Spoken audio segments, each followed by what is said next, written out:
Hallo liebe Leute, hello guys and girls, olá pessoal, and welcome back to Lina.vasquez Learning, aka LVL, where my goal is to help you level up not only in languages, but in life. So you guys would have seen that recently I have been creating a lot of content surrounding the topic of personal development and giving you information and tools on how to really help you improve not only obviously your language learning and memory and mindset, but also giving you the tools that are going to help you manage your time better, manage yourself better. And as per the title of this video, I'm going to give you 5 of my favorite tips on how to manage your time better, or aka 5 of my favorite tools. Então, gente, nesse vídeo eu vou mostrar-lhe como gerir o tempo, as emoções, o progresso e tudo, é como ganhar mais claridade com minhas ferramentas favoritas. And as well, if you are looking at managing your time better for language learning and tracking your progress, I'm also going to give you a massive helping hand in that, so make sure to keep watching and let's get on with the video. So the first tool is Trello. So if you don't have a Trello board yet, you should probably get one, hence why I'm presenting it in this video. So essentially, Trello allows you to have what we call in German an Übersicht, and it's extremely important even if you are someone like me who doesn't really like structure and is a little bit non-authoritarian when it comes to structure. Actually, you do require to have an overview of your life if you want to make progress and have clarity. Because essentially, if you have no idea what's going on in your life, if you don't have a clue about what your actual goals are and priorities for the year, the month, the week, and the day, then that's why we fall into this zone of procrastination, because we have just no way of measuring what is actually going on and what is important to us. So as you will see here, Trello allows you to create different lists, and what we have is an overall list for the week, and then you can create a separate list for your day and have the major to-dos that are for that day without having that extra stress in the back of your mind of wondering, oh, but latching on to those things that aren't actually a priority right now, but because you haven't written them down anywhere, you're still stressing and thinking, oh, okay, I can't forget this, I mustn't forget this. So this is an amazing tool to use as well, and you can add people who are part of a project that you have on there, and the best part is they also have an app. So when you're on the go and something comes to mind, or you can even use it to have your shopping list on there, you can just use the app offline on your phone. Então, eu uso o Trello para ter uma visão sobre os meus projetos e tudo o que está acontecendo na minha vida. Eu acho que o benefício é ter uma lista de afazeres, é o longo prazo, é o curto prazo. Então, por isso eu tenho uma lista com todas as coisas e tarefas para a semana e também com as tarefas para minha dia. A próxima ferramenta é Wunderlist, como a gente fala in Portuguese. No, so the next tool is Wunderlist. Now, I do have to say, I have been using Wunderlist for about 3 years now, and unfortunately on the 6th of May they are switching to Microsoft To Do, but essentially both of them accompany the same features, or are accompanied by the same features. And the great thing about Wunderlist is as well, not only does it sync to your phone, and just like Trello you can use it offline, but it also enables you to create folders with subcategories. So you will see on my Wunderlist, for example, I have a weekly overview, so I have Arbeit or work, and then it has the 7 days of the week. But then I also have, and this is what I primarily use Wunderlist for now, because obviously I use Trello more for projects, but I have basically what I would call a Gedankendeponie, but it's like a depot to let out all of your thoughts. And especially if you're a creative like me and you are sitting there doing something and suddenly you have an idea for something that you want to create, a new idea pops into your mind, but it's not something that is really useful or a priority right now, then what you can do is just keep a list of all of those things that you can come back to, and as well, just having it written down somewhere is going to relieve you from all that stress and the pressure of constantly having it in your mind, so it won't be sapping any energy or brain energy away.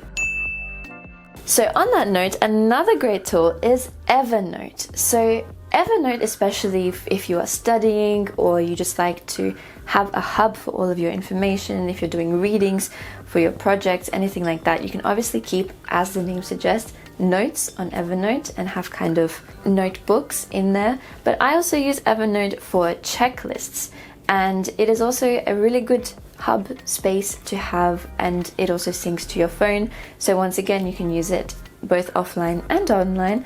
But Evernote is also just really good for quickly copying and pasting things in there and having it all in one place. So imagine, you know, all of those bits and pieces of paper that you probably have lying around your office or lying around your desk at home, then all of that is you can have digitally on Evernote. So then we come to our wonderful friend, the calendar. Now, I'm both a person who likes to have an offline calendar, so an actual paper calendar, as well as a digital calendar. The key is though, however, that having an offline calendar obviously has pros and cons. I use it to have a monthly overview of everything that's going on. But for me personally, because everything changes on a daily basis, so sometimes I'll have calls and calls will get rescheduled, or I, for whatever reason, need to swap around certain meetings or projects that I do on a certain day and move them to another one. You get what I'm saying? But essentially, the offline calendar should be there as an overview, but your digital calendar, Google Calendar, my friends, is where it's at. So, of course, Google Calendar, the great thing is you can also color code things. So I'm a massive fan of having the Übersichten and the planning and everything be, as we would say in German, gehirngerecht. So having everything gehirngerecht, so really brain friendly. And so having the function of being able to color code your projects or meetings or anything that you put in your calendar is really, really beneficial and just saves you time as well, because this is all about time management. With Google Calendar, you also, when you're scheduling your week and your days, you can move around things as soon as they fall out or if there's been a sudden change in schedule.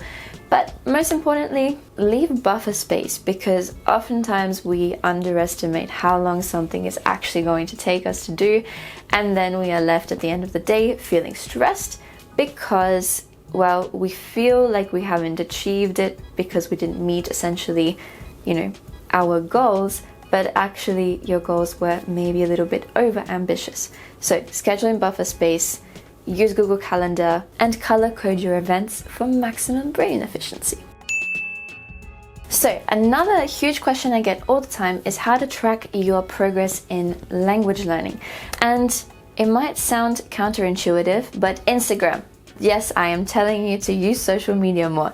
No, in all seriousness, if you are not somebody who likes to post lots of stuff on Instagram, then you can also use your own mechanism or accountability mechanism with uploading videos. So what I'm talking about here is having a video diary. So if you guys haven't seen my project with David from Linguistor about monthly glot, we essentially created a monthly glot not only to share or just be transparent with our language learning and share all of our favorite tools and resources, but also to keep a diary of our progress.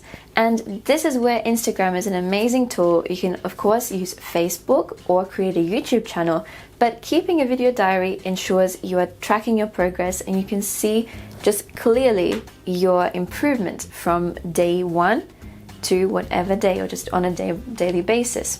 And what we also did is we scheduled classes with teachers online and filmed ourselves. If you are looking at really improving your not only time management and accountability and discipline, but language learning at the same time, then having classes on a regular basis allows you to have that extra person or that extra reason to film yourself and also just talk and keep yourself accountable. So if you are learning English, German, Spanish or French, then the Linguistic Sprint, which is starting on the 8th of April, is the perfect opportunity to do that and to fast track your language learning, because essentially you're going to be working with teachers and other language learners from all around the world on a very consistent basis. So you're going to show up, improve your discipline and your language learning at the same time.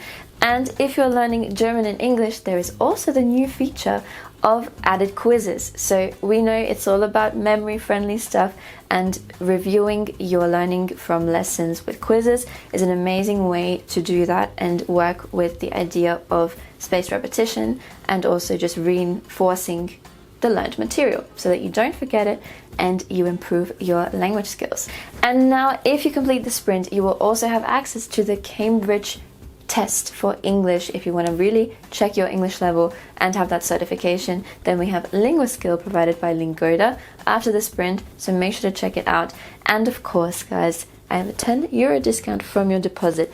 If you click the link below, you will get all the information, the sign up link, and the code is right here, so make sure to use it. Então, gente, se você está aprendendo inglês, espanhol, francês ou alemão, você quer finalmente melhorar seu aprendizado dos idiomas e também a consistência e disciplina, então você deve inscrever-se a Lingoda Sprint. Aqui abaixo você vai ter o link, todas as informações que você precisa.